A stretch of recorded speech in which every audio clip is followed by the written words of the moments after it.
Hello students, in today's video I will be doing a writing skill topic note making. This is there in your HSC class 12 English का textbook में chapter number 3.3 में mentioned है which comes under writing skill. It is note making.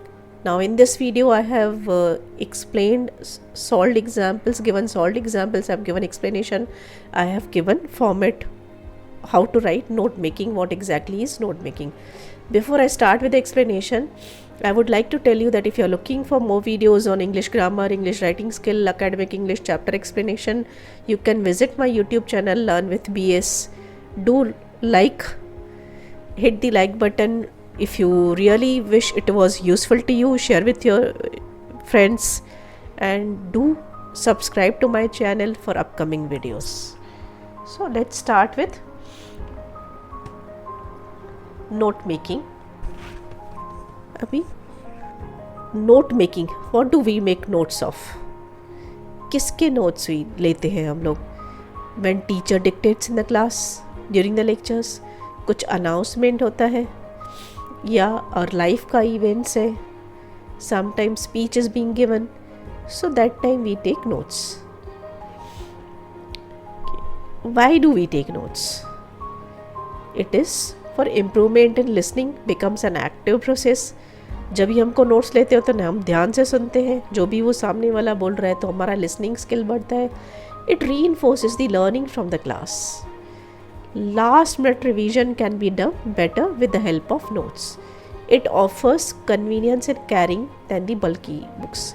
अभी आप exam के लिए जा रहे हो, इतने सारे बल्कि बुक लेके जाने से अच्छा है जो आपने नोट्स लिखे हैं आप लिख के जाओगे. It become shorter and plus last minute पे आपको एग्ज़ाम के लिए रिवीजन करना है तो वो भी इजी हो जाता है. तो that is why we take notes. Okay, so I hope you all must be taking notes. अभी एक और बात है, note making, note taking, is it the same? Do you think it is the same? No. So let's see what is similarity, what is the difference between note taking and note making. Both skills are totally different. अभी note taking is a passive process which is undertaken during lectures. आपके class में lecture चल रहा है, teacher जो भी बोलती जा रही है, you will not be able to write each and every line whatever your teacher dictates. What you will write down is important points. या कोई स्पीच है, कोई मीटिंग है, ऑफिशियल फंक्शन है, कुछ गैदरिंग है, प्राइम मिनिस्टर का स्पीच है, कुछ भी है, तो उसमें से आप पूरा का पूरा नहीं लिखते हो. But what do you do is you take important things. Note taking at a glance gives a complete view of a paragraph और any content which contains the main points and supporting details of what is heard during the lecture और speech. अभी आपने अगर वो points लिखा, ठीक है, आगे जाके जो अटेंड नहीं कर पाया फंक्शन, लेक्चर, मीटिंग, स्पीच, तो आप उसको डिटेल में बता सकोगे if you have those points. Point को आप पैराग्राफ फॉर्म में कन्वर्ट कर सकते हो, बिकॉज पैराग्राफ लिख नहीं सकते, इतना स्पीड नहीं होगा, बट पॉइंट्स को हम लोग कन्वर्ट कर सकते हैं पैराग्राफ. तो जो एब्सेंट थे या आपको डिटेल में वापस उसके मिनट्स बनाने हैं, पूरा पैराग्राफ बनाना है, तो आप बाद में उसको बना सकते हो. Okay, what is note making? It is more active and focused writing skill, where a concrete connection between all relevant concepts and words is drawn to infuse or connect all thoughts together by a method, points, tree diagram or a table etc. अभी उसके opposite में note making क्या होता है कि आप जो है it is active process first of all. और क्या होता है, जो भी रिलेवेंट कंसेप्ट्स है आप उसको कनेक्ट करते हो कोई डायग्राम निकाल के, जैसे tree diagram, web diagram, table, chart, कुछ उसको आप कनेक्शन दिखाते हो. That is note making. Similarities between note making and note taking में क्या है? डिफरेंस तो आपने देख लिया. Both provide the students with material for easy reference, preparation and study during exam. Both aid the students in remembering facts easier as it utilizes both reading and listening senses. Both have the same purpose, that is for the students to excel in their studies. Both help the students to concentrate better and effectively. अभी दोनों students को help करती है जब भी आप detail study करना चाहते हो उन पॉइंट्स को देख के आप डिटेल में पैराग्राफ्स, पेजेस लिख सकते हो, एसेज लिख सकते हो. शॉर्ट में in one glance you can revise your portion, you can revise your material. तो दोनों भी हेल्प करते हैं स्टूडेंट को.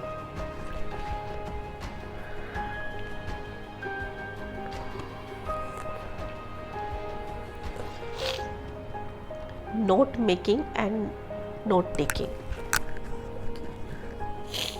Only jotting down points involve no sight interpretation, and note making helps student to see each point clearly along with its link or connection with each other. Okay, next point about note taking is very little changes are required, and note making में easier to change the notes made. Taking points from one source at a time involves taking up points from different sources. आप जब भी अपने notes बना रहे हो तो अलग अलग बुक से, अलग अलग जगह से लेके और आप उसको बना सकते हो. Less understanding, this is more understanding because this is on a broader scale. Points और notes are written in full form. Points given by source are taken directly. Note making is offer in short form. ऐसे मैंने बताया note making में क्या generally हम लोग कोई diagram निकालते हैं, tree diagram, web diagram, table. तो ये जो है शॉर्टर फॉर्म है, बट इसमें क्या होता है पॉइंट्स लिखी जाती है, एवरीथिंग इज़ रिटन, बट इसमें नोट्स फॉर्म में लिखी जाती है या हाईलाइट की जाती है इंपॉर्टेंट पॉइंट्स, बट पूरा का पूरा सेंटेंस होता है इसमें. Only gives the early configuration for the whole topic, and this one helps the student in capturing its main keys, main points ये देता है. Notes are made from sources, they are handmade since the time available is limited. Constructed by learners themselves in handmade और computer time. क्योंकि ये आप अलग अलग sources से लिखते हो, आराम से बनाते हो, तो आप कंप्यूटर में भी बना सकते हो या कुछ सॉफ्टवेयर यूज़ करके या कुछ भी कर सकते हो ड्रॉ करके की. बट ये तो ड्यूरिंग स्पीच एक्सेट्रा लिया जाता है, तो there is no other thing but you have to jot it down, you have to write with the hand only. So I hope with this I could clearly explain what is note taking and note making. Now comes कि आपके exam में जो आएगा note making, what exactly you have to do. So देखो जो आपको exam में आएगा note making, table charts, bar charts, pie charts, flow charts, line graph, tree diagram, pictogram, maps and plans. ये जो अननोन पैसेज आता है, अनसीन पैसेज आता है, not from your text, any passage will be given to you. Then उसमें से आपको नीचे कुछ चार्ट दिया रहेगा, टेबल दिया रहेगा, कुछ भी डायग्राम दिया रहेगा, that will be incomplete. You have to transfer that data into that chart. Okay, जैसे verbal to non verbal you can say आप स्कूल में करते थे, तो वैसे ही ये जो है आपको कोई पैराग्राफ दिया जाएगा, उसमें से इम्पॉर्टेंट पॉइंट आपको लेके वो डायग्राम में आपको कन्वर्ट करना है. The passage will not be from your textbook but it will be unseen passage. Okay, ये जो है पैसेज है Ayurvedic medicine facts, fundamentals of Ayurvedic medicine. Now this is a passage about Ayurvedic medicine, कैसे चालू हुआ, क्या होता है, कैसे होता है. So now if you see this passage is quite big. So what you have to do during the exam is just read it once और twice and note down the important points. Try to underline कि जैसे मैंने करके रखा है. This is quite a big passage. ठीक है, जो मुझे इम्पॉर्टेंट दिखा मैंने वो उसमें से अंडरलाइन करके रखा है. Let me see what exactly I have to do now. Like this passage will be given to you and then question लिखा रहेगा, complete the following diagram that represents prana and its elements. Now if you see tree diagram is given.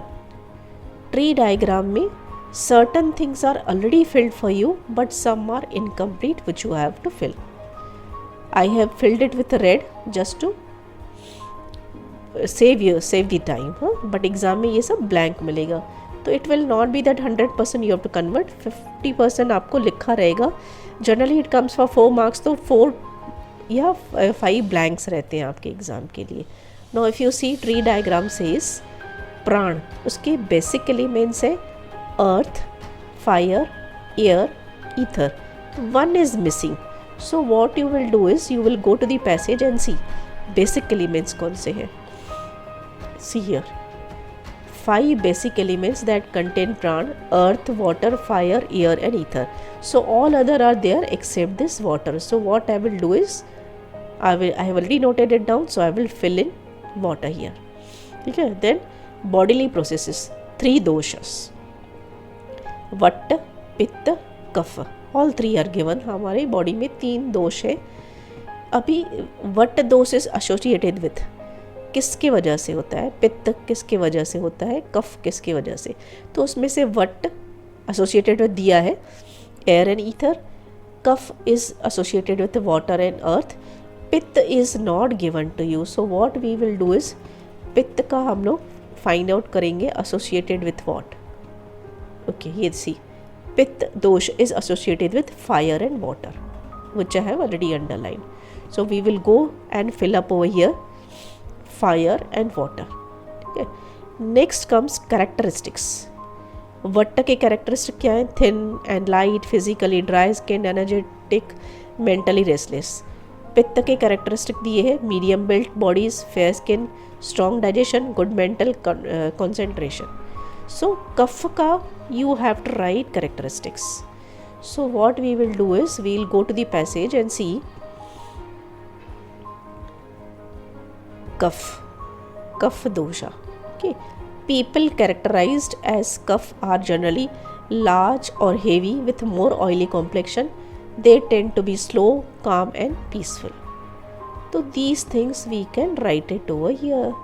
Large or heavy, oily complexion, slow, calm, peaceful. ठीक है. Half filled diagram is already there. Only thing is you have to pick out those things from the passage. Everything will be there. It is only in points you have to write some important points you have to fill in this diagram. Last is imbalance shows. अभी इसका imbalance दिखाया है किसका? पित्त and कफ का. Imbalance अगर हो गया तो क्या होता है? anger, aggression, stress related conditions, gastritis, ulcers, liver problems, hypertension, manifest emotionally greed, possessiveness, physically obesity, fatigue, bronchitis, sinus problem. But इसका जो अगर इम्बैलेंस हो गया तो क्या होगा वो नहीं दिखाया है. किसका? वट्ट का. So we will go and see in the vata. See if you सी वट्ट दोष, पित्त दोष, कफ दोष, तीनों के लिए अलग पैराग्राफ है. तो it becomes easier to locate also. Vata dosha. When vata is out of balance there are often nervous problems, hyper activity, sleeplessness, lower back pain and headaches. तो ये सब इम्बैलेंस की वजह से ये सब होता है. तो we can go and write this in this column. Nervous problem, hyper activity, sleeplessness, lower back, headaches. So with this we complete this note making.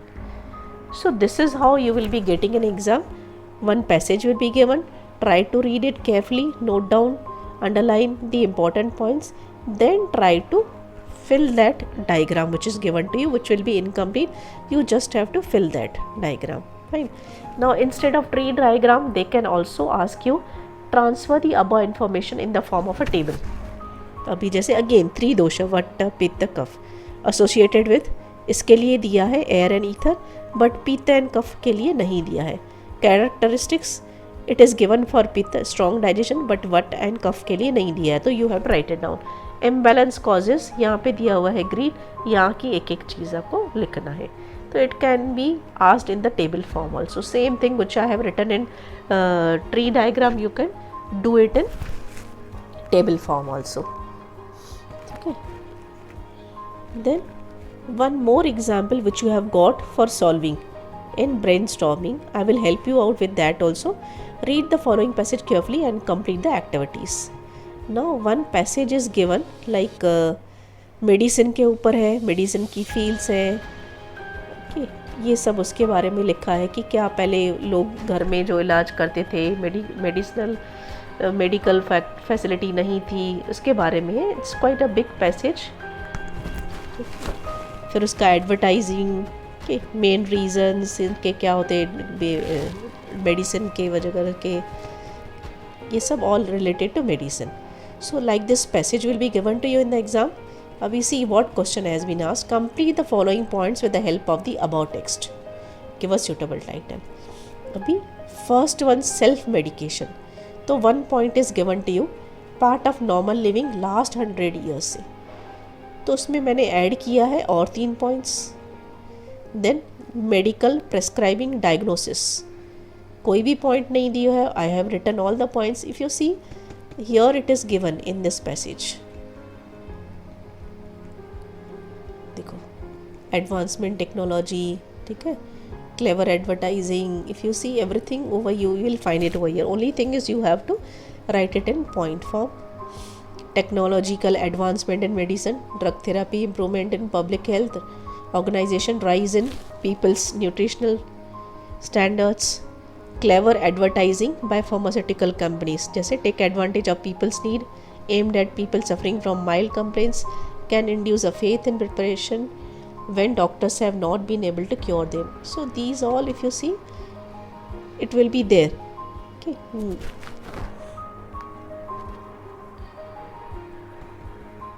See, clever advertisement aimed at chronic sufferers who will try anything because doctors have not been able to cure them. Everything you will find it over here. Only thing is you have to read the passage carefully and you have to note down the points in the diagram, whichever diagram, tree diagram, wave diagram, whatever is being asked. Okay, so with this I complete the explanation along with the examples for note making. Hope this video was useful to you. If any doubt, you can write in the comments box. Thank you for watching this video.